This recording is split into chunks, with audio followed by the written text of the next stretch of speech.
மத்தேயு 9 அதிகாரத்துல ஒரு திமிர்வாதக்காரன் வருகிறான். ஆண்டவர் உன்னை சுகமாக்கும் முன்னால பாவத்தை மன்னிக்கிறார்.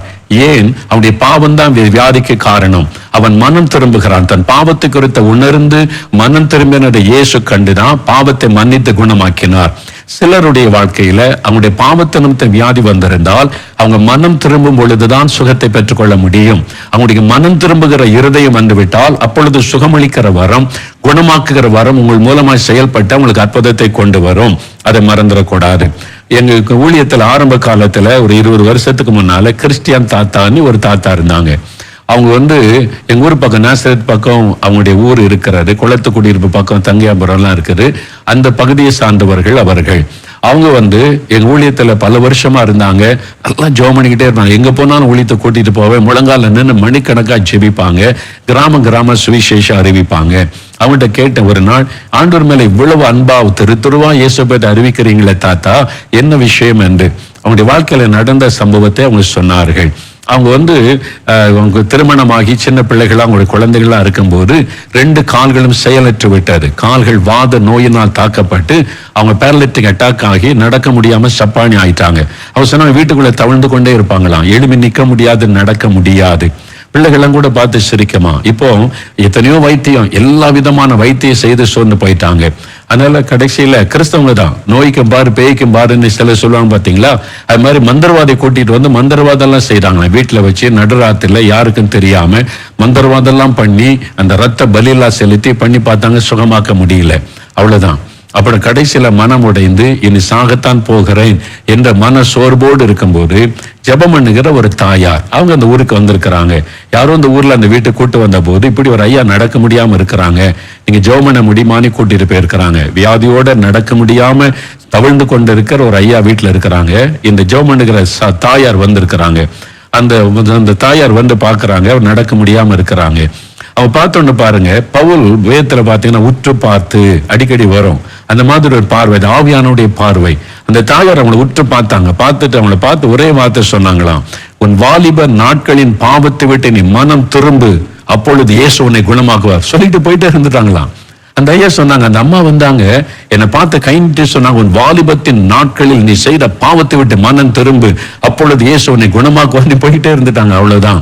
அந்த வார்த்தையோட ஈட்டியாய் தொலைத்து அவங்களுடைய பாவத்தை உணர்த்தினது. வாலிப நாட்கள் ஆண்டவரை தேடாம, இயேசுவை தேடாம மனம் போல பாவத்தில் அலைந்தது. அதனால வீட்டுக்குள்ள மனைவி பிள்ளைகள், சின்ன வீடு, தனியா ஜெபிக்க முடியல. ஆனா பக்கத்துல அவங்களுடைய ஆலயம் இருக்கிறது. அந்த தெருவில் ஒரு கடைசியில தவழ்ந்து கொண்டே சர்ச்சுக்கு போனாங்களாம். பகல் நேரம் அவங்க தவழ்ந்து கொண்டே, யார் என்ன நினைச்சாலும் பரவாயில்லன்னு சொல்லி நான் தவழ்ந்து கொண்டே சர்ச்சில் போய் அந்த சர்ச்சில் ஒரு தூணு மறைவில் உட்கார்ந்து அழுதாங்களாம். நான் இவ்வளவு பெரிய பாவி ஆண்டவரே, என் வாலிப நாட்கள் உண்மை தேடல, நான் பாவம் செய்துட்டேன், மன்னியும் மன்னியும் மன்னியும் என்று அழுதாங்க. ஒரு கிறிஸ்தவனா இருந்த மந்திரவாதிகளை கூட்டு வந்த மந்திரவாதம் செய்தேனே, பாவத்துக்கு மேல பாவம் செய்துட்டேன், அறியாம இருந்துட்டேன், மன்னியும்னு சொல்லி அவங்க கண்ணீர் விட்டு பாவத்தை விட்டு மனம் திரும்பினாங்க. அவனுடைய கண்ணீர் அந்த ஆலயத்தில் விழுந்தது, அப்படியே தண்ணீராய் ஓடுகிறது. அந்த அளவுக்கு ஜெபிச்சாங்களாம். வெகு நேரம் ஜெபித்து கொண்டிருந்தாங்க. திடீரென்று ஒரு வல்லமை அவருடைய சரீரத்தில் இறங்கினது பாருங்க. திடீரென்று ஒரு வல்லமை இறங்கினது, ஆண்டவருடைய வல்லமை. எழும்பி நின்றாங்க, நடக்க ஆரம்பித்தாங்க. ஆலயத்தை விட்டு நடந்தே வீட்டுக்கு போனாங்களாம். வரும்போது தவிழ்ந்து கொண்டு வந்தவங்க வீட்டுக்கு போகும்போது நடந்து போனார்கள். பூரண சுகம் இயேசு கொடுத்தார். அவங்க சொன்னாங்க, இந்த உயிர் இயேசு கொடுத்த பிச்சை, தவிழ்ந்து கொண்டிருந்தேன், செத்து போயிருவேன்னு இருந்தேன், என் பாவத்தை மன்னிச்சு இயேசு என்னை குணமாக்கினார், ஆகவேதான் உயிரோடு இருக்கிறேன்னு சொன்னாங்க. சாகு வரைக்கும் ஊழியம் செய்தாங்க. கர்த்தருக்கு ஸ்தோத்திரம். அதனால்தான் வேதம் சொல்லுது, உன் அக்கிரமங்களை மன்னித்து உன் நோய்களை குணமாக்கினார். பாவத்தில் என்ற மனம் திரும்பும் போது வியாதி சுகமாகும். சிலருக்கு இதை நம்ம அறிந்து கொள்ளணும். இல்லாவிட்டு எனக்கு என்னதான் ஜெபிச்சாலும் அவங்களுக்கு சுகமாகாது. அவனுடைய மனம் திரும்புதலை தேவன் எதிர்பார்ப்பார். 2வது மார்க் 11:25 இயேசு சொல்லுகிறார், நீங்க நின்று ஜெபம் பண்ணும் போது, சுகத்துக்காக விடுதலைக்காக ஜெபிக்கும் போது, யார் மீதாவது உங்களுக்கு குறைபாடு உண்டானால் பரமபிதா உங்கள் பாவங்களை உங்களுக்கு மன்னிக்கும்படி அந்த குறையை அவனுக்கு மன்னியுங்கள்.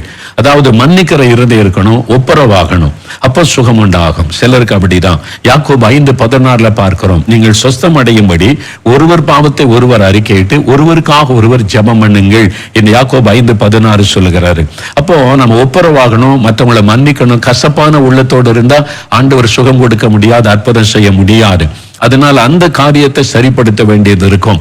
நான் சென்ற ஊழியத்துல பார்த்திருக்கேன், சிலர் கஷ்டத்தோட சுகத்துக்காக ஜெபிக்க வருவாங்க. என்ன ஜெபம் பண்ணாலும் சுகம் உண்டாகாது.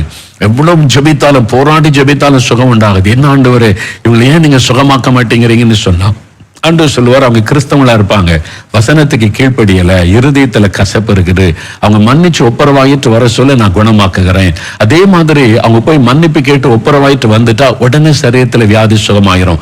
இதை நான் கண்கூடாய் பார்த்திருக்கிறேன். அப்போ அந்த மாதிரி காரியம் கூட வசனத்தின்படி ஒப்புரவாகும் போது, தன்னை தாழ்த்தும் போதுதான் அவங்களுக்கு சுகம் உண்டாகும். மூன்றாவது, சுகத்தை பெற்றுக் கொள்கிற முக்கியமான விஷயம் விசுவாசம். முதல்ல பார்த்து விட்டு மனம் திரும்பணும். ரெண்டாவது, ஒப்புரவாகி மற்றவங்களை மன்னிக்கிற இருதயம் இருக்கணும், கசப்பு இருக்கக்கூடாது. மூன்றாவது, விசுவாசிக்கணும். இயேசு அவருடைய ஊழியத்துல நீங்க பாருங்க, மத்தேயு 9:28 2 குருடர்கள் இயேசுவண்டே வர்றாங்க. தாவீதின் குமாரனே இறங்குன்னு கூப்பிட்டுக்கிட்டே வர்றாங்க. இப்ப இயேசு அவளை பார்த்து கேட்கிறார், இதை செய்ய என்னிடத்தில் வல்லமை உண்டென்று விசுவாசிக்கிறீர்களா? உங்களுக்கு கண் பார்வை கொடுக்க என்னிடத்துல வல்லமை இருக்குன்னு விசுவாசிக்கிறீங்களா? விசுவாசிக்கிற ஆண்டவரேன்னு சொன்னாங்க. அப்போ ஆண்டவர் அற்புதம் செய்தார். அப்ப ஆண்டவர் எதிர்பார்க்கிறது என்ன? அப்போ நீங்க சுகமாக்குற, தச்சனை கொண்டு வந்தியா, எவ்வளவு காசு கொண்டு வந்த, எவ்வளவு தருவ? எந்த விதத்திலும் இயேசு பணம், பொருள் எதுவும் கேட்கறதில்லை. யாருகிட்ட அவர் கேட்டதில்லை. இலவசமாய் தான் சுகம் கொடுத்தான். ஆனா ஒன்றே விசுவாசம். விசுவாசம் இருந்தாதான் அற்புதம் நடக்க முடியும். அதனால மார்க் 5:36 12 வருஷம் பெரும்பாலொரு ஸ்திரீ இயேசுடைய வஸ்திரத்தை தொட்ட போது சுகமானாள். இயேசு என்ன சொல்றாரு? உன் விசுவாசம் உன்னை ரட்சித்தது மகளே, என் வல்லமை குணமாக்கிட்டேன்னு சொல்லல, உன் விசுவாசம், நீ விசுவாசித்தனால் தான் உனக்கு அற்புதம் நடைபெற்றது என்று இயேசு சொல்லுகிறார். மார்க் 10:52 பரிதிமை என்ற குருடன் இயேசுவை கூப்பிடுகிறார். ஆண்டவர் சொல்லுகிறார், நீ விசுவாசித்தபடி உனக்கு ஆக கடவுது. அவன் விசுவாசித்தபடி சுகம் பெற்று விட்டான். அந்த விசுவாசம் அற்புதத்தை கொண்டு இயேசுவின் மேல, அவருடைய வல்லமையின் மேல வைத்த விசுவாசம். மார்க் 9:23-24 நீங்க வாசித்தா, ஒரு தகப்பன் வருகிறான், என் மகனை அசுத்தாவை அலைக்கழித்து கொல்ல முயற்சி பண்ணுகிறது, என் மகனுக்கு ஏதாவது இறங்கி உதவி செய்யும். இயேசு சொல்றார், நீ விசுவாசிக்க கூடுமானால் ஆகும். நீ விசுவாசித்தால் விடுதலை கிடைக்கும். நீ விசுவாசிக்கணும். அவனுடைய அவிசுவாசத்தை உணர்ந்து அறிக்கை இடுகிறான். அவிசுவாசம் ஒரு பெரிய பாவம். அவன் அவிசுவாசத்தோட இருமனதோடு வந்திருக்கிறான். ஆண்டவரே, என் அவிசுவாசத்தை மன்னியும் என்று சொல்லி அழுது ஜெபித்தான். பைபிள்ல இருக்குது. அவிசுவாசம் அவ்வளவு பெரிய பாவம். அவன் அழுது ஜெபித்த போது ஆண்டவர் அவனுக்கு இறங்கி குணமாக்கின, மகனுக்கு விடுதலை கொடுத்தார் என்று பார்க்கிறோம். மத்தேயு 8:10 100க்கு அதிபதி ஜெபிக்கும் போது ஒரு வார்த்தை சொல்லி வீட்டில் இருக்கிற வேலைக்காரன் சுகமானான். இயேசு சொன்னார், நீ போகலாம், நீ விசுவாசித்தபடி ஆக கடவுது. உடனே வேலைக்காரர் சுகமாயிட்டான். இந்த அற்புதங்கள் எல்லாம் நடந்தது வந்தவர்களுடைய விசுவாசம், ஜெபிக்க வந்தவருடைய விசுவாசம்.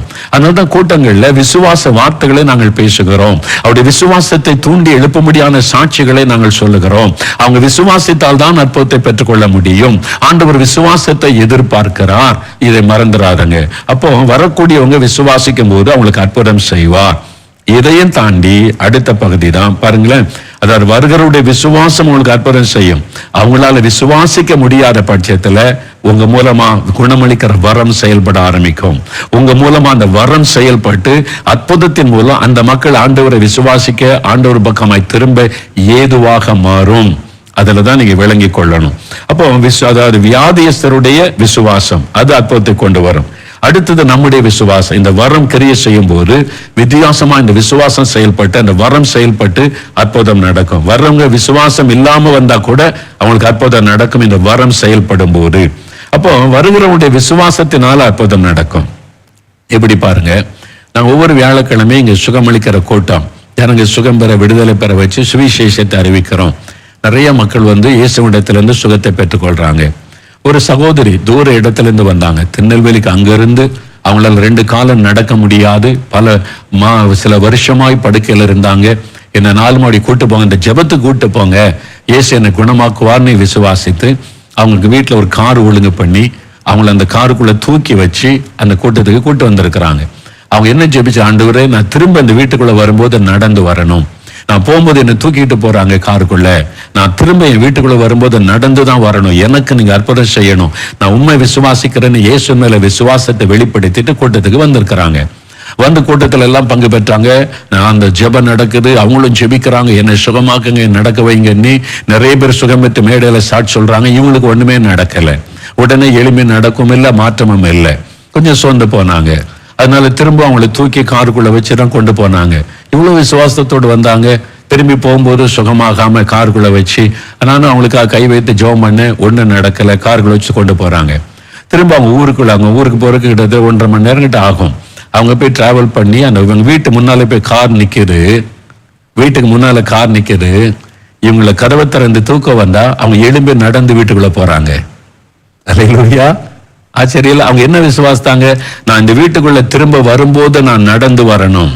அவங்க கூட்டத்துக்கு வந்தாங்க, அங்க அற்புதம் நடக்கல. ஊழியர் கை வைத்து ஜெபிச்சாங்க, அப்ப அற்புதம் நடக்கல. ஆனா அவங்க வீடு போய் சேர்ந்து காரை நிறுத்தின உடனே காலில் புது பலன், எழும்பி நடந்து வீட்டுக்குள்ள போறாங்க.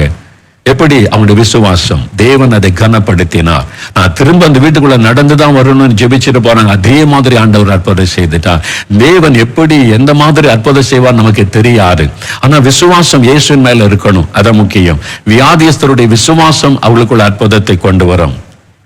சில சமயம் ஊழியக்காரருடைய விசுவாசத்தை ஆண்டவர் பார்க்கறதில்ல, வரக்கூடிய மக்களுடைய விசுவாசம், அதை தேவன் எதிர்பார்க்கிறார். அப்பதான் உங்களுக்கு அற்புதம் செய்ய முடியும்.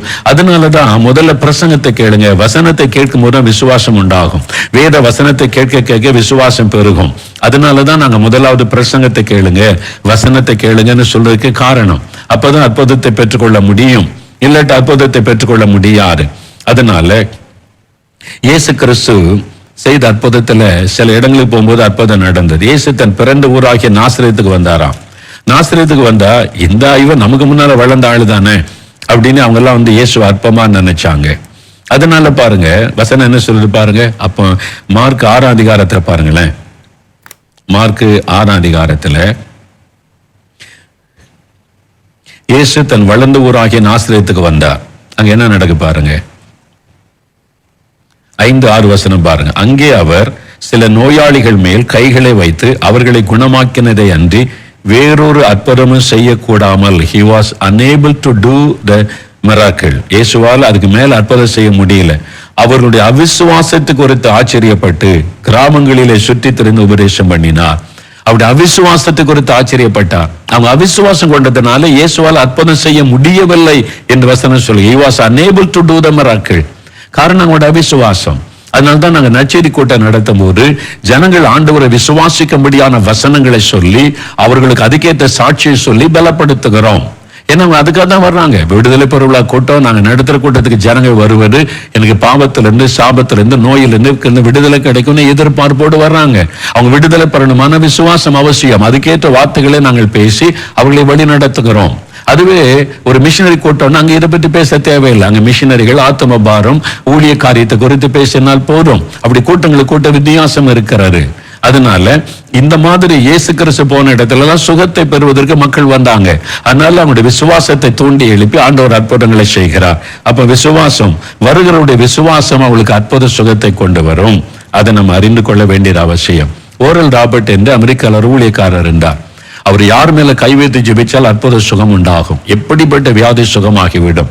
தேவன் அவ்வளவு வல்லமையை அவர் பயன்படுத்தி அந்த காலத்தில் டென்ட் மீட்டிங் நடத்தி ஆயிரக்கணக்கான மக்களுக்கு அவர் கை வைத்து ஜெபித்து சுகமாகி இருக்கிறாங்க. அவருடைய வழக்கம், தேவனுடைய வார்த்தை பிரசங்கம் பண்ணுவார். முடிச்சிட்டு அவர் ஸ்டேஜில் உட்கார்ந்துருப்பார். ஜனங்கள்லாம் உட்கார்ந்துருவாங்க. ஒரு நாளைக்கு இத்தனை பேருக்கு ஜெபிக்க முடியும்னு டோக்கன் கொடுத்துருவாங்க. அவங்க வரிசையா வருவாங்க. ஒவ்வொருவரா என்ன வியாதின்னு கேட்டு மைக்கில் பேசி அப்படியே ஜெபம் பண்ணுவார்.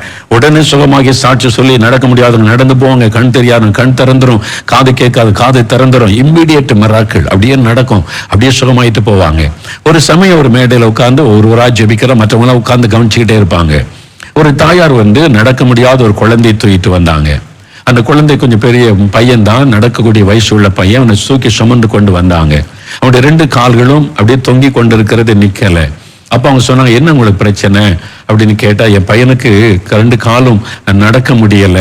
அப்போ டாக்டர்கிட்ட செக் பண்ணோம், குடும்ப ஃபேமிலி டாக்டர்கிட்ட. அவங்க சொன்னாங்க, இந்த ஜாயிண்ட் இடுப்புல உள்ள இந்த காலும் இந்த இடுப்பை இணைகிற இடத்துல உள்ள ஜாயிண்ட் எலும்பு அவனுக்கு இல்லை. பிறவியிலேயே பிறக்கும் போது அந்த எலும்பு இல்லை, அதனால ஒன்றும் செய்ய முடியாதுன்னு சொல்லிட்டாங்க அப்படின்னு சொன்னாங்க.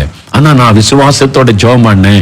இந்த ஊழியக்காரர் வர்றாரு, நான் அவர்கிட்ட போய் ஜெபிக்கும் போது ஓரல் ராபர்ட் ஊழியக்காரர் வருகிறார். அவர் கை வைத்து ஜெபிக்கும் போது என் பிள்ளைக்கு சுகம் உண்டாகும், இயேசுவே நீ தொடுவீர், என் பிள்ளையை நடக்க வைப்பேன். விசுவாசத்தோட இவ்வளவு காலம் நான் ஜெபித்து கொண்டிருந்தேன். இப்ப உங்களை பார்த்து சந்தோஷம், மகனுக்கு ஜெபம் பண்ணுங்க. அவர் சொன்னார், எலும்பு இல்லைன்னு சொல்றீங்களா? ஆமா, எலும்பு இல்லை. கை வச்சு பார்த்தா கூட தெரியும் எலும்பு இல்லை. நான் பார்க்கட்டுமா அப்படின்னு கேட்டாரா. சரின்னு உடனே அந்த பையனை தூக்கி நிறுத்தின, கால் தொங்குகிறாரு. அந்த இடுப்புல கை வச்சு பார்த்தா எலும்பே இல்லை. உடனே இவர் சொன்னாராம், ஐ cannot pray for him. இவருடைய சுகத்துக்காக என்னால ஜெபிக்க முடியாதுன்னு சொன்னார். அந்த தாயார் அதிர்ச்சி அடைந்துட்டாங்க. என்ன சொல்றீங்க? என் மகனுக்காக நீங்க ஜெபிப்பீங்க, சுகமா இருந்தா கூட்டு வந்தேன். இவருதான் ஓரல் ராபர்ட் என்ற தேவ மனிதர். அப்ப அவர் அப்படி ஓப்பரா எழுதி இருக்கிறார், அவருடைய புத்தகத்துல எழுதி இருக்கிறார். நான் அதை வாசித்தேன். அவர் சொல்றாரு, நான் இவனுக்கு சுகம் ஜெபம் பண்ண முடியாது. ஏன் சொல்றீங்க? அவனுக்கு எலும்பே இல்லை. நான் இருக்கு, ஒரு கண் இருக்குது, அது வியாதிப்பட்டு பாதிக்கப்பட்டு போச்சுன்னா சுகமாவதற்கு ஜெபிக்கிறேன், சுகமாகிறது. ஒரு கையில பாதிப்பு இருக்கு, வியாதி வந்திருக்கு, பாதிக்கப்பட்டு போச்சு, நான் கை வைத்து இயேசுவின் நாமத்தில் சுகமாகட்டுன்னு சுகமாகுது. அப்ப அது இருக்கிற உறுப்பு சுகமாவதற்கு ஜெபிக்கிறேன், சுகமாகுது. இந்த உறுப்பே இல்லையே, எலும்பே இல்லையே, நான் என்ன ஜெபிக்கிறது அப்படின்னு சொல்லுகிறார். அந்த தாயார் அதிர்ச்சி அடைஞ்சிட்டாங்க. அவருக்கே இல்லை, என் பையனுக்கு நீங்க ஜெபிங்க, ஏசு அவனை நடக்க வைப்பார். இவர் சொன்னாரா, இல்லாத ஒரு உறுப்புக்கு நான் என்ன ஜெபிக்கிறது, எனக்கு அதுல விசுவாசம் இல்லை. உறுப்பு இருக்குது, பாதிக்கப்பட்டிருக்குன்னா நான் ஜெபிக்கிற சுகமாகும். மைக்கேல் எல்லாரும் கேட்கறாங்க, எல்லாரும் அப்படியே பாக்குறாங்க. ஊழியக்காரங்க அந்த அம்மாவுக்கும் அந்த பேச்சு நடக்குது. கொஞ்ச நேரம் அந்த அம்மா போராடிட்டு கடைசியில சொன்னாங்க, உங்க விசுவாசத்தை நான் எதிர்பார்க்கல, நீங்க ஜெபம் பண்ணா மட்டும் போதும், நான் விசுவாசிக்கிறேன், இயேசு என் மகனை நடக்க செய்வார். அவர் சொன்னாங்க, உங்க விசுவாசத்தை நான் எதிர்பார்க்கல, நான் விசுவாசிக்கிறேன், நீங்க கை வைத்து ஜெபிச்சா போதும். நான் அப்படிதான் ஆண்டவர்கிட்ட கேட்ட முடியும். ஊழியக்காரன் கை வைத்து என் மகனுக்காக ஜெபிக்கும் போது, இயேசுவை நீர் எனக்கு அற்புதம் செய்வீர், பையனை நடக்க வைப்பிருந்தா நான் விசுவாசத்தை ஜெபிச்சிருக்கிறேன், நீ கை வச்சா போதும், அவ்வளவுதான், நீங்க விசுவாசிக்க வேண்டியது இல்லைன்ட்டாங்க.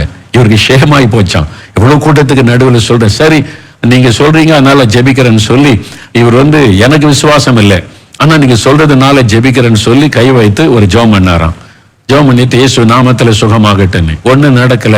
அந்த கால் தொங்கி கொண்டு அந்த தாயார் பையனை தூக்கிட்டே போயிட்டாங்க. ஆனா நிறைய அற்புத சுகம் பெற்று உடனே சாட்சி சொல்றாங்க. அடுத்த நாள் கூட்டம், ஓரல் ராபர்ட் கார்ல ஸ்டேஜுக்கு பின்னால இறங்குறாரு. கூட்டத்தை ஒழுங்கு செய்து நடத்துற டீம் மெம்பர்ஸ் சொல்றாங்க, நேற்றைக்கு நடக்க முடியாத ஒரு பையனுக்கு ஜெபிச்சிங்களா, எலும்பு இல்லைன்னு. ஆமா, நடக்கிறான்.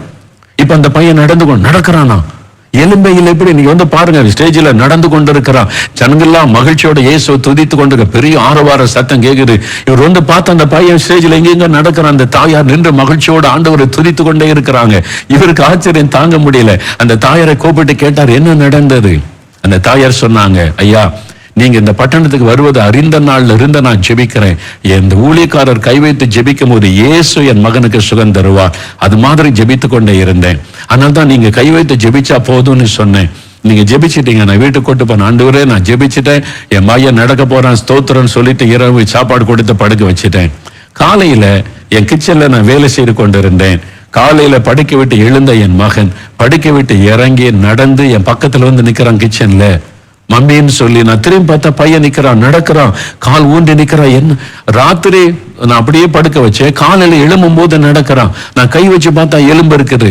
உடனே நான் என்னுடைய ஃபேமிலி டாக்டர்கிட்ட தூக்கிட்டு போனேன். ஃபேமிலி டாக்டர்கிட்ட கொண்டு போன, செக் பண்ணிட்டு அவனுக்கு எலும்பு வந்திருக்கிறது, எலும்பு உருவாகி இருக்கிறது அப்படின்னு டாக்டர் சொல்லிட்டாருன்னு சொன்ன உடனே இவர் சொன்னார, நான் கை வச்சு பார்க்கட்டுமா, நேற்றுக்கு எலும்பு இல்லையே, பாருங்க நான் பார்த்தா இப்ப எலும்பு இருக்குது. நேற்றுக்கு இல்லை, இன்னைக்கு இருக்குது. கிரியேட்டிவ் மிராக்கிள், உருவாக்குகிற அற்புதம், இல்லாத ஒன்றை உருவாக்குகிற அற்புதம். இயேசு அந்த உறுப்பை உருவாக்கி விட்டார். ஓரல் ராபர்ட் ஆச்சரியமா சொல்ற, இது என்னுடைய விசுவாசத்துல நடந்தது அல்ல, நான் விசுவாசிக்கல, அந்த தாயாருடைய விசுவாசம். தேவன் அதை கனப்படுத்துகிறார். இதையும் அறிந்து கொள்ளணும். அற்புதம் நட எல்லாமே நான் தான் ஊழியர்கள் பெருமை பாராட்டி விடக் கூடாது. வரக்கூடிய மக்களுடைய விசுவாசம், தேவன் அதை கனப்படுத்தி அற்புதம் செய்கிறார் என்பதையும் ஊழியர்கள் விளங்கி கொள்ளணும், நாம் புரிந்து கொள்ளணும். நாளைக்கு உங்களை தேவன் பயன்படுத்தும் போதும் என் விசுவாசம், என் வரம், என் வல்லமை நான் சாதிச்சிட்டேன்னு பெருமைக்கு இடம் கொடுத்து விடவே கூடாது. ஆண்டவர் அற்புதம் செய்வதற்கு பல காரணங்கள் இருக்கிறது. அவங்க மனம் திரும்பும் போது அற்புதம் செஞ்சிருவார். அவங்க வசனத்தை கீழ்ப்படியும் போது அவங்களுக்கு அற்புதம் செய்திருவார். அவங்க விசுவாசிக்கும் போது அற்புதம் செய்திருவார். அவ்வளவுதான். அதுக்கு உங்களை கருவியா பயன்படுத்துறார், வசனத்தை சொல்ல வைக்கிறார். அவ்வளவுதான். அதனால நீங்க ஏதோ அற்புதம் செய்துட்டு மாதிரி நினைச்சிடாருங்க, அது தப்பாய் முடிந்து விடும். சரியா? அப்புறம் நம்ம விசுவாசத்துல ரொம்ப முக்கியமா விசுவாசிக்க வேண்டியது, நான் ரொம்ப ஜெபம், ஆண்டவரே விசுவாசம் பைபிள்ல சொல்றீங்க, எதை நான் விசுவாசிக்கணும்? ஜனங்களுக்கு அற்புதம் நடக்கணும், விடுதலை கிடைக்கணும், எதை விசுவாசிக்கணும்? ஒரு நாள் ஆண்டவர் தெளிவா எனக்கு போதித்தார். சிலுவையில அறையப்பட்ட நான் சிலுவையில செய்து முடித்த காரியத்தை விசுவாசித்தா அற்புதம் நடக்கும். எனக்கு ஆண்டவர் விளக்கம் கொடுத்தார். எப்படி? இல்ல கவனிங்க, ஒரு 5 வசனம் சொல்றேன் பாருங்க. 1 பேதுரு 2:24 இயேசு நம்மை நீதிமான்களாக்க நம்முடைய பாவங்களை தன் மீது ஏற்றுக்கொண்டு நம்முடைய அக்கிரமங்களை சிலுவையில சுமந்தார். அப்ப சிலுவையில நம்முடைய பாவத்தை சுமந்துட்டார். இதை ஒரு மனிதன் விசுவாசிக்கும் போது பாவ மன்னிப்பு, பாவத்திலிருந்து விடுதலை பெற்றுக்கொள்ள முடியும். மத்தேயு 8:17 இயேசு நம்முடைய பலவீனங்களை ஏற்றுக்கொண்டு நம்முடைய நோய்களை சிலுவையிலே சுமந்தார். இதை ஒரு மனிதன் விசுவாசிக்கும் போது, என் வியாதி, என் பலவீனத்தை இயேசு சிலுவையிலே சுமந்து விட்டார், அவருடைய தழும்புகளால் நான் குணமாகிறேன் விசுவாசிக்கும் போது அவனுடைய சரீரத்தில் நோயிலிருந்து அவன் சுகம் பெற்றுக்கொள்ள முடியும். அதை விசுவாசிக்கணும். மூன்றாவது, கலாத்தியர் 3:13 கிறிஸ்து நமக்காக சாபமானார். அப்ப சாபத்திலிருந்து விடுதலை பெற இயேசு சிலுவையில சாபமாக்கி விட்டார். இனிமேல் இந்த சாபம் என் வாழ்க்கையில வரக்கூடாது என்று விசுவாசித்து ஜெபிக்கும் போது சாபத்திலிருந்து விடுதலை. ஏசாயா 53:4 இயேசு நம்முடைய பாடுகளை ஏற்றுக்கொண்டு நம்முடைய துக்கங்களை சுமந்தார். பாடுகள், துக்கங்கள், அவமான, வேதனை, அதிலிருந்து விடுதலை இல்லாம கலங்குறீங்களா?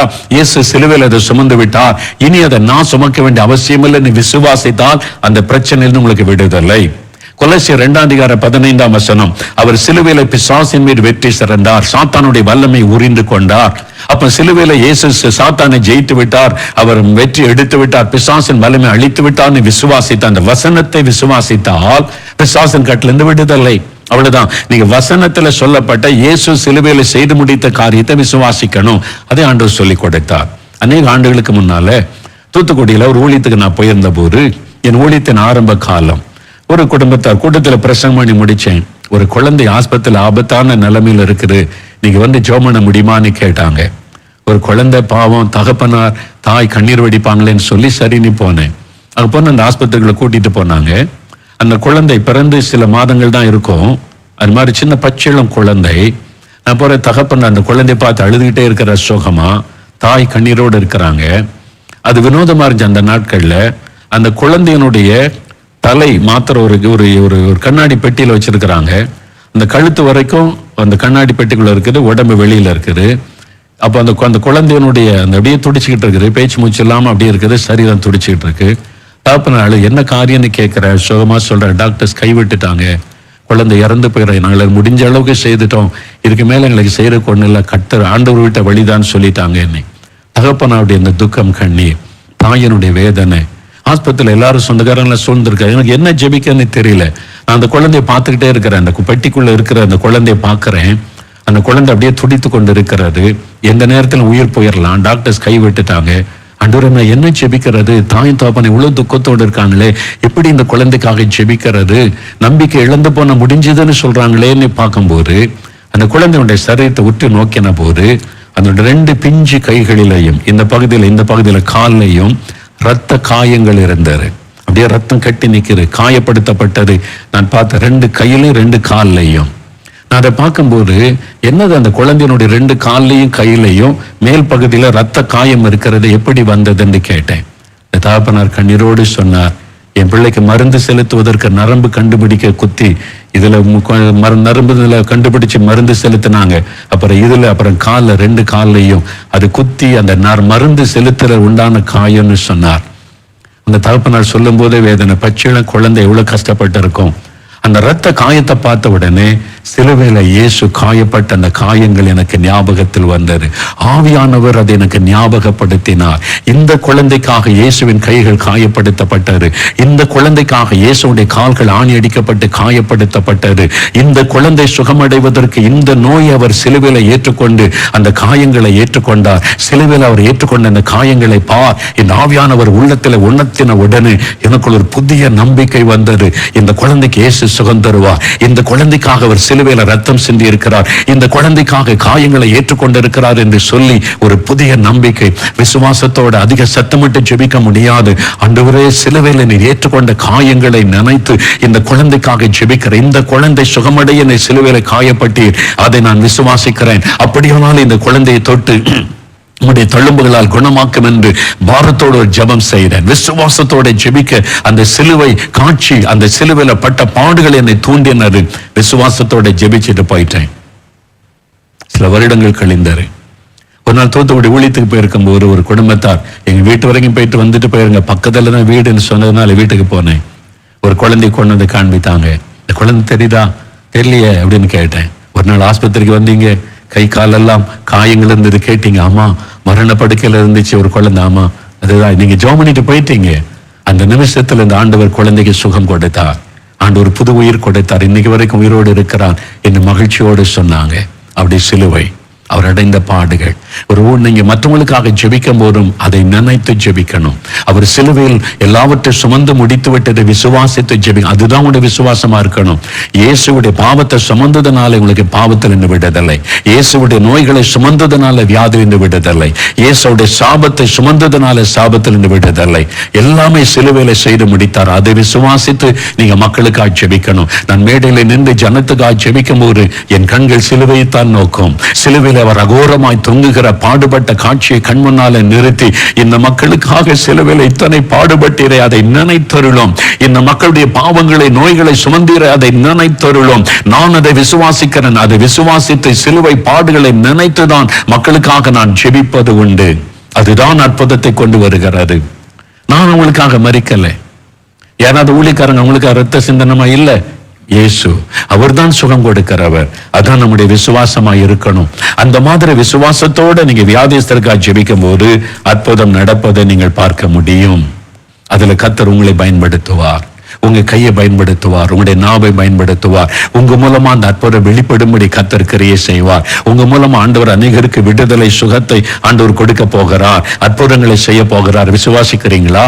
அதுக்கு தான் அந்த சுகமளிக்கிற வரம். அப்ப நீங்க இது குறித்து முழுமையா அறிந்து கொண்டாதான் அந்த வரம் செயல்படும் போது நீங்க கவனமா மகிமை ஆண்டவருக்கு செலுத்த முடியும். அதனால்தான் இந்த காரியங்களை எல்லாம் உங்களுக்கு கற்றுக் கொடுத்திருக்கிறார். இந்த வரம் எப்படி கிரியை செய்யும்? இந்த குணமளிக்கிற வரம் எப்படி கிரியை செய்யும் அப்படின்னு கேட்டீங்கன்னா, உங்க வாயிலிருந்து புறப்படுகிற வார்த்தை மூலமாய் அந்த வரம் கிரியை செய்யும். அந்த வரத்தை பெற்ற ஒரு வார்த்தை சொன்னீங்கன்னா அற்புதம் நடந்துரும். நீங்க கை வைப்பதன் மூலம் உங்க கை ஆண்டவர் பயன்படுத்துவார். நீங்க கை வைப்பதன் மூலம் அவங்களுக்கு சுகம் உண்டாகும். நீங்க எண்ணெய் பூசி ஜெபிப்பதன் மூலம் அவங்களுக்கு சுகம் உண்டாகும். எல்லாம் பைபிள்ல இருக்குது. நீங்க எண்ணெய் பூசி ஜெபிச்சிட்டீங்கன்னா அவங்களுடைய நோய்கள் மறைந்து சுகம் உண்டாகிவிடும். அது மாத்திரம் மன்றாட்டு ஜெபத்தின் மூலமா ஆண்டவர் சுகத்தை கொடுப்பார். அந்த வரம் செயல்படும். அப்ப இந்த மாதிரி நீங்க உங்களுடைய வாழ்க்கையில இந்த வரம் உங்கள் மூலமா செயல்பட்டு நீங்க இருக்கிற பகுதியில நீங்க சந்திக்கிற மக்களுக்கு அற்புத சுகத்தை தேவன் கொடுப்பார். அதற்கு உங்க கையை பயன்படுத்த விரும்புகிறார். இன்றைக்கு இயேசு உலகத்தில் இல்ல, மனிதனாக இன்றைக்கு உலாவினார். அவங்களை தொட்டு குணமாக்கினார். தன் வார்த்தைகளை அனுப்பி குணமாக்கினார். அவங்களுக்காக ஜெபம் பண்ணி குணமாக்கினார். இன்னைக்கு அவருக்கு ஆட்கள் வேண்டும். அவருடைய வல்லமை வெளிப்படுத்தி ஜனங்களை குணமாக்க, ஜனங்களுக்கு விடுதலை கொடுக்க அவருக்கு கைகள் வேண்டும். உங்க கையை அவர் எதிர்பார்க்கிறார். நீங்க நடந்து போய் ஜனங்களை சந்தித்து அற்புதம் செய்ய அவருக்காக நடக்க கால்கள் வேண்டும். அதற்கு உங்க காலை அவர் எதிர்பார்க்கிறார்.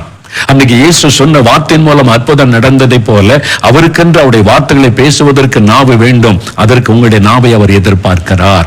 அன்னைக்கு அவர் மன்றாடி பெருமூச்சு விட்டு ஜெபித்து சிலருக்கு சுகம் கொடுத்தார். அதே மாதிரி கண்ணீர் விட்டு பெருமூச்சு விட்டு ஜெபித்து விடுதலையை சுகத்தை ஜனங்களுக்குள்ளே கொண்டு வர ஆட்கள் வேண்டும். அதற்கு அவர் உங்களை எதிர்பார்க்கிறார். வாலிப தம்பி நீங்க, வாலிப மகளே உன்னை, சின்ன தம்பி குட்டி பிள்ளைகள் உங்களை ஆண்டவர் பயன்படுத்த விரும்புகிறார். என் ஆண்டவர் சொன்னது, எழுப்புதல் காலத்துல ஒவ்வொருவரை நான் பயன்படுத்துவேன் என்று ஆண்டவர் சொன்னார். சில ஆண்டுகளுக்கு முன்னால 15-20 வருஷம் இருக்கும். நான் அப்படி எழுப்புதலுக்காக நாங்க 43 வருஷமா ஜெபிக்கிறோம். ஒவ்வொரு காலங்களிலும் ஒவ்வொரு காரியத்தை ஆண்டவர் கற்றுக் கொடுத்தார். அதுல ஒன்று ஆண்டவர் சொன்னார், எழுப்புதல் 15 வருஷத்துக்கு முன்னால கர்த்தர் சொன்னார், எழுப்புதல் காலத்துல நான் சாதாரண மக்களை கொண்டுதான் அசாதாரணமான அற்புதங்களை செய்வேன், பிரபலமான ஊழியர்களை கொண்டு அல்ல என்று ஆண்டவர் பேசினார். இப்ப 15 வருஷத்துக்கு முன்னால நான் ஆச்சரியமா கேட்டேன், ஏன் ஆண்டவரே, நாங்களாம் உங்களுடைய ஊழியக்காரங்க தானே? அப்ப ஆண்டவர் விளக்க சொன்னார். இந்த வால் போஸ்ட்ல படம் போட்டு விளம்பரம் பண்ணி, இந்த ஊழியக்காரர் பாருங்க இவர் வர போறார் வாங்கன்னு அழைப்பு கொடுக்கறாங்க, அந்த மாதிரி டிவியில பேசி பிரபலமா இருக்கிறாங்க பாருங்க ஊழியக்காரங்க, அவங்களை பயன்படுத்துகிறதை விட சாதாரண மக்களை கொண்டுதான் பலத்த அற்புத அடையாளம் செய்வேன், இவங்களை கொண்டு பெரிய அற்புதம் செய்வேன். அதுக்கு என்ன அர்த்தம் தெரியுமா? ஆண்டவர் இன்டைரக்டா சொல்றாரு, ஒன்னெல்லாம் அப்படி பயன்படுத்த மாட்டேன். அதான் அர்த்தம். எனக்கு நல்லா தெரியும். ஆண்டவர் சொன்னாரு, ஏன்னா நீ மக்கள் மத்தியில பிரபலம் ஆயிட்ட, எல்லாருக்கும் பேரு தெரியுது, ஒன்னு தெரியுது, ஒன்னு நான் அப்படி பயன்படுத்த மாட்டேன், உன்னை விட சாதாரண மக்களை கொண்டுதான் பெரிய அற்புதங்களை செய்வேன். அது ஆண்டவர் 15 வருஷத்துக்கு முன்னாலே என்கிட்ட பேசிட்டார். அப்ப நான் ஆண்டவர்கிட்ட கேட்டேன், ஓய் லார்ட், ஏன் ஆண்டவரே, நாங்களும் உங்களுடைய ஊழியக்காரங்க தானே, நீங்க சொல்றதுதானே செய்யறோம். அப்ப ஆண்டவர் ஒரு விளக்கம் கொடுத்தார், மகனே, இந்த இந்திய மக்களை பற்றி எனக்கு நல்லா தெரியும். இந்த மாதிரி பிரபலமான ஆட்களை கொண்டு நான் பெரிய அற்புதம் செய்து விட்டால் அந்த ஜனங்கள் உன்ன மாதிரி ஊழியக்காரங்களை கடவுளா மாத்திருவாங்க. என்னால் இந்தியாவில் இருக்கிற பெரும்பாலான ஜனங்கள் மனிதர்களை தெய்வமாய் வணங்கக்கூடியவர்கள். ஒரு தாள் ஒரு மாதிரி ட்ரெஸ் போட்டு தன்னை கடவுள் மாதிரி காமிச்சிட்டா அவ்வளவுதான், அவனை தெய்வமாவே ஆக்கிடுவாங்க, அவனை கடவுளாவே பார்ப்பாங்க. அப்புறம் கடவுளை மறந்துட்டு அவனை வணங்க ஆரம்பிச்சிருவாங்க. அவன் பாதப்படியில பூ போடுவாங்க, அவனை தொட்டு வணங்குவாங்க. கடவுளுக்கு பிறகு நீங்க தான் முதல்ல சொல்லுவாங்க, அப்புறம் நீங்க தான் கடவுள்னு சொல்லுவாங்க. இதுதான் இந்திய மக்களுடைய சுபாவம், இந்திய மக்களுடைய குணம். அதனால்தான் இந்தியாவில் நிறைய நீங்க தெய்வனை வணங்குறத பாருங்க. முந்தின காலத்துல மனிதனாய் வாழ்ந்து மரித்தவர்கள் இந்தியாவில தான் அது நிறைய மனிதர்களை தெய்வமாய் வணங்குவது. ஆண்டவர் எனக்கு விளக்கம் கொடுத்தார். நான் ஒன்ன வல்லமையா பயன்படுத்தி பெரிய பெரிய அற்புதங்களை செய்தா இந்த மக்கள் ஒன்ன கடவுளா மாத்திருவாங்க. அப்ப ஒன்னு மனிதனை கடவுளாய் மாற்றும் போது அது விக்கிரக ஆராதனை. அது என்னை துக்கப்படுத்தும். மகிமை எனக்கு பதிலா மனுஷனுக்கு போகும்போது எழுப்புதல் தடைப்படும். எழுப்புதல்ல தேவனுடைய கிரியை தடைப்படும். எழுப்புதல் பரவுவது நின்று போய்விடும். அதனாலதான் நான் சாதாரண மக்களை கொண்டுதான் அசாதாரணமான காரியம் செய்வேன் என்று கர்த்தர் என்னோடு பேசினார். அதனாலதான் பல வருஷமா நான் இது மாதிரி வாலிபர்கள் இவங்களெல்லாம் உற்சாகப்படுத்தி ஒன்னு கொண்டுதான் ஆண்டவர் பெரிய காரியம் செய்ய போறாரு, நீதான் எழுமணும் என்று சொல்ல காரணம் அதுதான். இது நான் சொன்னதல்ல, தேவன் எனக்கு கற்றுக் கொடுத்தது. அதனால எனக்கு தெரியும் இப்போ நடக்கிற இந்த அற்புதங்களை விட பல மடங்கு பலத்த அற்புதம் உங்க மூலமா நடக்க போகுது. குட்டி தம்பி ஓ மூலமா, வாலிப தம்பி வாலிப மகளே உங்க மூலமா நடக்க போகிறது. உங்க கிராமத்துல உங்க தெருவில் உங்க மக்கள் மத்தியில தேவன் பலத்த அற்புதம் செய்ய போகிறார். நீங்க ஜெபிக்கும் போது சப்பானி நடப்பாங்க, நீங்க ஜெபிக்கும் போது குருடர் பார்வை அடைவாங்க, நீங்க கை வைத்து ஜெபிக்கும் பொழுது மரண கட்டுகள் மாறும், நீங்க ஜெபிக்கும் போது மரித்தோர் எழும்புவாங்க, நீங்க ஜெபிக்கும் போது பிறவி குருடர் பார்வை அடைவாங்க. பலத்த அற்புதம். அப்ப என்ன நடக்கும் தெரியுமா? எழுப்புதல் காலத்தில் அற்புதம் நடக்கும் போது ஒரு ஆள் வருவான், செத்து போயிட்டாங்க, இயேசுவின் நாமத்தில் எழும்பி நடக்கட்டுன்னு சொல்லுவான், எழும்பி நடந்துருவாங்க, போய் கொண்டே இருப்பான். என்னங்க நடந்துச்சு? யாரோ ஒரு வாலிப தம்பி வந்தா இயேசுவின் நாமத்தில் எழுந்துன்னு சொன்னா செத்தாள் எழுப்பிட்டாங்க, சப்பானி நடந்துட்டாங்க. யாருங்க அது? யாருன்னு தெரியலங்க. ஒரு பையன் வந்தா ஜோம் பண்ணா போயிட்டாங்கம்பாங்க. இப்ப மோகலாசஸ் மூலம் அற்புதம், மோகலாசஸ் அவனை விக்கிரகமாக்கிடுவாங்கல்ல. அதனால தான் ஆண்டவர் சாதாரண மக்கள், அட்ரஸே இல்லாத மக்கள், தெரியாத சாதாரண குட்டி பிள்ளைங்க வாலிபர்களை கொண்டுதான் பலத்த அற்புதங்களை செய்ய போகிறார். உங்களை கொண்டுதான் செய்ய போகிறார். அதனாலதான் இயேசு சொல்லிக்கிறார், வாலிபர் கூட்டத்தில் தேவன் அதை நிரூபிக்க முடியாத அற்புதம் செய்திருக்கிறார். ஆண்டவர் சொன்னார், நீ ஜெபிக்காத, அவங்க ஜெபிக்கட்ட அற்புதம் நடக்கும். அந்த மாதிரி சென்னையில பல இடங்கள்ல, இந்த 4 மாவட்டத்துல, பாளையங்கோட்டையில வாலிபர்களை கொண்டு பலத்த அற்புதம் செய்திருக்கிறார். நீ ஜெபிக்கார், அவங்க ஜெபிக்கட்டும்னு சொல்லி தேவன் நிரூபித்திருக்கிறார். கண்கூடாய் நான் பார்த்திருக்கிறேன். அதனால எனக்கு ஆசை, அடுத்த தலைமுறை எழும்பணும், வாலிபர்கள் எழும்பணும், சிறுபிள்ளைகள் எழும்பணும், காலேஜில் படிக்கிறவங்க, ஸ்கூல்ல படிக்கிறவங்க, ஐடில வேலை பார்க்கிறவங்க, பேங்க்ல வேலை பார்க்கிறவங்க, ஒவ்வொரு ஆண்கள் பெண்கள் ஒவ்வொருவரை கொண்டு தேவன் பலத்த அற்புதம் செய்ய போகிறார். உங்களை பயன்படுத்த போகிறார். உங்க மூலமாக அற்புத அடையாளம் பெரிதாக நடக்க போகிறது. அது எனக்கு தெரியும். ஆண்டவர் எனக்கு 15 வருஷத்துக்கு முன்னால் அதை சொல்லிவிட்டார். அதுதான் என்னுடைய ஜெபம். ஆண்டவர் அப்படிப்பட்ட வாலிபர்களை எழுப்பும், சிறு பிள்ளைகளை எழுப்பும் என்று நான் ஜெபித்துக் கொண்டிருக்கிறேன். இப்ப நாம ஜெபிக்க போகிறோம். ஆண்டவரை என்னை பயன்படுத்துங்க, என்னை பெருமைப்படுத்த மாட்டேன், என்னை உயர்த்த மாட்டேன், என்னை கொண்டு ஆண்டவர் அற்புதம் செய்து விட்டார் என்று என்னை மேன்மைப்படுத்த மாட்டேன், இயேசுவை மட்டும் மகிமைப்படுத்துவேன். எனக்கு அந்த வரங்களை தாங்க, வல்லமை தாங்க ஜெபிக்கணும். நாளை தினத்தில் இந்த வரம் செயல்படுகிற விதங்களை குறித்து பேசி நம்ம ஜெபிக்க போறோம். இன்னைக்கு எல்லாரும் எழுந்து நில்லுங்க. இப்ப ஜெபிக்க போறோம். ஆண்டவரை இந்த வல்லமை எனக்கு தாரும், எழுப்பதில் நம்முடைய வல்லமை நான் வெளிப்படுத்தணும், வரங்களினால் நிரப்பும், சுகமளிக்கிற வரத்தை தாரும், என்னை வல்லமையாய் பயன்படுத்தும் என்று ஜெபிக்க போகிற எல்லா எளிமை நில்லுங்க. கருத்தா ஜெபிக்க வர 5 நிமிடம் தான். கருத்தா ஜெபிக்க போற எல்லா எளிமை நில்லுங்க. ஆவினாலே நிரப்பப்படணும், வரங்களினாலே வல்லமினாலே நிரப்பப்படணும். உங்க கையத்தை ஆண்டவரை என் கையை பயன்படுத்த ஒப்பு கொடுங்க. என் கையை பயன்படுத்துங்க, என் நாவை பயன்படுத்துங்க, என் கண்களை பயன்படுத்துங்க, என் கால்களை பயன்படுத்துங்க. இது இயேசுவுக்காக. இந்த கைகள், கால்கள், கண்கள், என் உறுப்புகள் எல்லாம் இயேசுவுக்காக, உமக்காக பயன்படணும். உம்முடைய வல்லமை வெளிப்படுத்தணும். என் அபிஷேகம் பண்ணுங்க, வல்லமையினால் நிரப்புங்க, என்னை பயன்படுத்துங்க. நான் உம்மை மாத்திரம் மகிமைப்படுத்துவேன், என்னை பிரபலப்படுத்த இடம் கொடுக்க மாட்டேன் அப்படின்னு ஜெபிக்கிறீங்களா? ஒப்பு கொடுக்கிறாங்க. எல்லாம் எழுந்து நில்லுங்க. ஒரு பாடல் மூலமாய் நாம் ஜெபிக்க போகிறோம். எல்லாம் அப்படியே இயேசுவை நோக்கி பாருங்க. விடுதலையோடு காணப்படுங்க, விடுதலையோடு காணப்படுங்க. கண்களை மூடி இயேசுவை நோக்கி பாருங்க. ஆண்டவரே எனக்கு இந்த வல்லமைகளை, வரங்களை தாரும், என்னை பயன்படுத்த. பெரியவங்க எல்லாம் ஜெபம் பண்ணுங்க. என் பிள்ளைகளை பயன்படுத்துங்க, என் குட்டி பிள்ளைகளை பயன்படுத்துங்க, வாலிபர்களை பயன்படுத்துங்க, வாலிப மகளை பயன்படுத்துங்க, என்னை பயன்படுத்துங்கன்னு சொல்லுங்க. ஆண்டவரே என்னை பயன்படுத்துங்க, உமக்காக என் கைகளை ஒப்பு கொடுக்கிறேன், உமக்காக என் கால்களை ஒப்பு கொடுக்கிறேன், விரும்புகிறேன், என்னை பயன்படுத்த ஆண்டவர் என்று சொல்லுங்க. வாலிபனே, உன்னைத்தான் தேவன் பயன்படுத்த போகிறார். வாலிப மகளே, உன் மூலமா தான் பலத்த அற்புதம் நடக்க போகிறது. குட்டி தம்பி, குட்டி பிள்ளைகள், உங்க மூலமா தான் ஆண்டவர் பலத்த அற்புத அடையாளங்களை செய்ய போகிறார். சப்பானிகளை நடக்க வைக்க போகிறார். குருடர்களுக்கு பார்வை கொடுக்க போகிறார். எழுப்பதில் நீங்க தான் தேவனால் வல்லமையோடு பயன்படுத்தப்பட போறீங்க. கர்த்தர் அதற்கு தான் உங்களோடு பேசிக் கொண்டிருக்கிறார். எழும்புங்க ஆண்டவருக்காக. நீங்க இருக்கிற இடத்துல, படிக்கிற இடத்துல, வேலை செய்யற இடத்துல எல்லாம் பயன்படுத்த போகிறார். ஆண்டவரை தாகத்தோடு கேளுங்க, இந்த வல்லமை எனக்கு தாரும், இந்த வரங்களை எனக்கு தாரும், குணமளிக்கிற வரத்தை தாரும். ஆண்டவரை அபிஷேகம் பண்ண தாகத்தோடு கேளுங்க. வரத்தை நாடுங்கள், ஆவிக்குரிய வரங்களை நாடுங்கள் என்று ஆண்டவர் சொல்லுகிறார். நான் அதை நாடுகிறேன், என்னை நிரப்பன்னு சொல்லி கேளுங்க. வாய் திறந்து கேளுங்க. இப்ப கேளுங்க. ஹல்லேலூயா, உமக்கு நன்றி. பரிசுத்த ஆமென். ஆவியால் அபிஷேகம் செய்திடும் ஆவியானவரே, என்னை வல்லமை ஆவியால் அபிஷேகம் செய்திடும் ஆவியானவரே, ஆவியானவரே, அன்பின் ஆவியானவரே, என்னை நிரப்பாண்டவரே, எனக்கு இந்த வல்லமையை தாரும், என்னை வரங்களால் நிரப்பும். கேளுங்க, கேளுங்க, ஆண்டவரிடத்தில் கேளுங்க. என்னை வரங்களின் ஆவியால் அபிஷேகம் செய்திடும் ஆவியானவரே, என்னை வரங்களின் ஆவியால் அபிஷேகம் செய்திடும் ஆவியானவரே, என்னை வரங்களால் நிரப்பும், வல்லமையினால் நிரப்பும், அந்த வரத்தினால் நிரப்பாண்டவரே. ஆமென், ஆமென், ஆமென். ஆவியானவரே, அன்பின் ஆவியானவரே, என்னை அக்கினி ஆவியால் அபிஷேகம் நிரப்பாண்டவரே. ஒவ்வொரு பிள்ளைகளையும் அக்கினியாய் நிரப்பும், வரங்களினால் நிரப்பும், வல்லமையினால் நிரப்பும், ஆவிக்குரிய வரங்களினால் நிரப்பும், சுகமளிக்கிற வரத்தினால் நிரப்பும், இந்த வல்லமையின் வரத்தினால் நிரப்பும் ஆண்டவரே. ஒவ்வொருவரையும் நிரப்புங்க, ஒவ்வொருவரையும் நிரப்புங்க. இப்போ அவளை நிரப்புங்க ஆண்டவரே, நிரப்புங்க ஆண்டவரே. அக்கினி இறங்கட்டும், வல்லமை இறங்கட்டும். Thank you Lord. அவருடைய கைகளை அபிஷேகம் பண்ணுங்க, அவருடைய உதடுகளை அபிஷேகம் பண்ணுங்க, அவருடைய நாவுகளில் அபிஷேகம் பண்ணுங்க, அவருடைய கைகளிலே கால்களில் அபிஷேகத்தின் வல்லமை இறங்கட்டும். ஒவ்வொருவரையும் நிரப்புங்க ஆண்டவரே, வரங்களினால் நிரப்பும். வாய் திறந்து கேளுங்க, கேளுங்க, கேளுங்க. ஆவியானவர் இறங்கி கொண்டிருக்கிறார், அக்கினி இறங்கி கொண்டிருக்கிறது, அபிஷேகம் பழுந்து விட்டு எரிகிறது. பெற்றுக்கொள்ளுங்க, பெற்றுக்கொள்ளுங்க. தகப்பனே, நிரப்புங்க, நிரப்புங்க. ஒவ்வொருவரையும் நிரப்புங்க. சின்ன பிள்ளைகளை, வாலிபர்களை நிரப்புங்க. வரங்களினால் வல்லமையினால் நிரப்புங்க ஆண்டவரை. ஒரு பெந்தேகோஸ்தே நாளின் அனுபவம் உண்டாகட்டும். வரங்களினால வல்லமையினால நிரப்பப்படட்டும். இந்த பிள்ளைகள் எழும்பட்டும் இயேசுவுக்காக. அவருடைய கைகளை பயன்படுத்தும் ஆண்டவரே, அவருடைய நாவை பயன்படுத்தும் ஆண்டவரே. நிரப்புங்க, ஒவ்வொருவரையும் நிரப்புங்க. ஹல்லேலூயா, ஹல்லேலூயா, உமக்கு நன்றி. ஹல்லேலூயா, உமக்கு நன்றி. ஹல்லேலூயா, உமக்கு நன்றி. ஹல்லேலூயா, ஹல்லேலூயா. ஒவ்வொருவரையும் நிரப்புங்க ஆண்டவரே. இவருடைய கைகளை அபிஷேகத்தினால் நிரப்பி உம்முடைய கைகளை போல அவருடைய கைகளை பயன்படுத்துங்க ஆண்டவரே. உம்முடைய கைகளை போல இந்த குட்டி பிள்ளைகள், வாலிபர்கள் ஒவ்வொருடைய கைகளை பயன்படுத்துங்க. இந்த தாயார், தகப்பனார் ஒவ்வொருடைய கைகளையும் உம்முடைய கைகளை போல பயன்படுத்துங்க. உம்முடைய நாவை போல பயன்படுத்துங்க. உம்முடைய கால்களை போல பயன்படுத்துங்க.